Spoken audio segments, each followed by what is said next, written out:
তো শ্রীরামকৃষ্ণকে অবতার তো বলা হয়, ভগবান বলা হয়। তো এখন সমাজে সবাই গ্রহণ করে কি করে না, এখন তো রামচন্দ্রকে গ্রহণ করে না, অনেকে শ্রীকৃষ্ণকেও করে না, আছেই, থাকতেই পারে।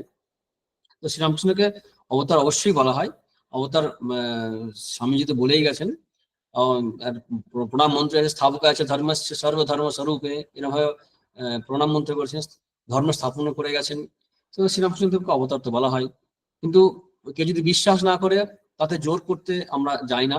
স্বামীজি ওটা করেননি কখনো। স্বামীজি আমাদের বলেননি জোর করে কাউকে বিশ্বাস করা অবতার বলে, সেটা উনি বলেননি। যে যার ভাবে গ্রহণ করবে শ্রীরামকৃষ্ণদেবকে।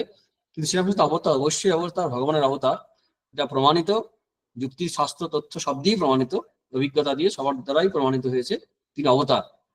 এখন তিনি শ্রেষ্ঠ কিনা কিভাবে বলা যাবে? এই যে একই চাঁদ আকাশে উঠছে, একই চাঁদ 2 সপ্তাহ আগে যেটা উঠে, যে চাঁদ উঠেছিল আকাশে, সেই চাঁদ আজও উঠেছে। এখন সেই চাঁদকে দুটি কারণে আমাদের ঠিক মতো পরিষ্কার দেখতে পাবো না। যদি আকাশে মেঘ থাকে আর আমার দৃষ্টি যদি অপরিচ্ছন্ন থাকে। এখন দৃষ্টির শুদ্ধির প্রয়োজন আছে এবং আকাশ দুটোই পরিষ্কার হওয়া প্রয়োজন আছে। তো তবে আমরা আমরা জানতে পারবো। তো অবতারও যখন আসেন, এই আকাশের দিক থেকে, পরিষ্কার দিক থেকে তাকিয়ে যদি বলি, যতটুকু প্রকাশিত হওয়ার প্রয়োজন মেঘের আড়াল দিয়ে, ততটুকুই তিনি প্রকাশিত হন যুগ প্রয়োজনে। এমন নয় যে রামচন্দ্র অবতারে অংশ এবং শ্রীকৃষ্ণ অবতারে একদম পূর্ণ কলা, পূর্ণ শশী, এবং শ্রীরামকৃষ্ণ অবতারে কি বলবে তার ঠিক নেই, এরকমটা কিন্তু নয়। একই অবতার, একই ভগবান, তিনি যখন যেরকম যুগের প্রয়োজন হয়েছে সেই অনুসারে সেইভাবে সেই ভাব প্রকাশ করেছেন। এছাড়া মৎস্যকর্ম বারাহ অবতারও, যে অবতারে মৎস্য অবতারে যেটা করতে পেরেছিলেন সেটা রামচন্দ্র অবতারে পারবেন না। নৃসিংহ অবতারে যেটা করতে পেরেছিলেন, যে যুক্তি ছিল, যে কারণ নৃসিংহ অবতারকে নৃসিংহ অবতার হতে হয়েছিল, সেটা হচ্ছে কি এমন সময়ে হিরণ্যকশিপুকে বধ করতে হবে, এমন ভাবে বধ করতে হবে, ওই রকম রূপ ছাড়া উপায় ছিল না। ঠিক তেমনি বর্তমানে যুগ প্রয়োজনে শ্রীরামকৃষ্ণ আবির্ভাব হয়েছে। শ্রীরামকৃষ্ণ অবতার সম্বন্ধে বলতে সুযোগ পেলে বা বললে তো ভালোই লাগবে।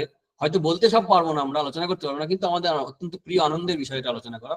তবু বলি যে শ্রীরামকৃষ্ণদেব যে অবতার এই সময় এসছেন, এই সময়ের জন্য যেটা প্রয়োজন ছিল সেই চ্যালেঞ্জটা সামনে এনে এসেছেন।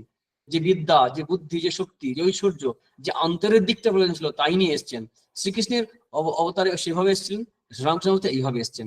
কিন্তু তাকে পড়া এবং জানা এবং বোঝা, তার জন্য যে ধৈর্য এবং পড়াশুনো এবং ভক্তি সহকারে এগিয়ে যাওয়া দরকার, সেটা না গেলে জোর করে যদি আমি বলি যে শ্রীরামকৃষ্ণ অবতার প্রথম, দ্বিতীয় শ্রীরামকৃষ্ণ শ্রেষ্ঠ অবতার, এগুলো কোনো অর্থ হবে না। এছাড়া অন্যভাবে বলতে গেলে আপনা-বনিষ্ঠ সবার কাছেই শ্রেষ্ঠ। সেদিক থেকে যদি জোর করে আমরা বলি যে শ্রীরামকৃষ্ণ শ্রেষ্ঠ অবতার, তাহলে যারা কৃষ্ণ অনুরাগী তাদের কষ্ট হবে। অথচ সেই একই ভগবান, তিনি কৃষ্ণ, তিনি রামকৃষ্ণ। সেদিক থেকে আমরা শ্রেষ্ঠ বলতে সেভাবে পারি না। কিন্তু নিজের দিক থেকে অবশ্যই মন্নাথ জগন্নাথ। কিন্তু ওই যেটা হনুমান, মহাবীর হনুমান যেটা বলেছেন যে শ্রীনাথে জানকীনাথে অভেদ পরমাত্মনি তথাপি মম সর্বস্ব রাম কমল রচনা।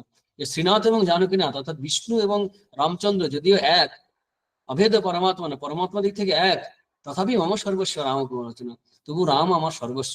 ঠিক সেইভাবে প্রত্যেকে তার নিজের নিজের ইষ্টকে শ্রেষ্ঠ ভাবতেই পারেন, কোনো অসুবিধা নেই।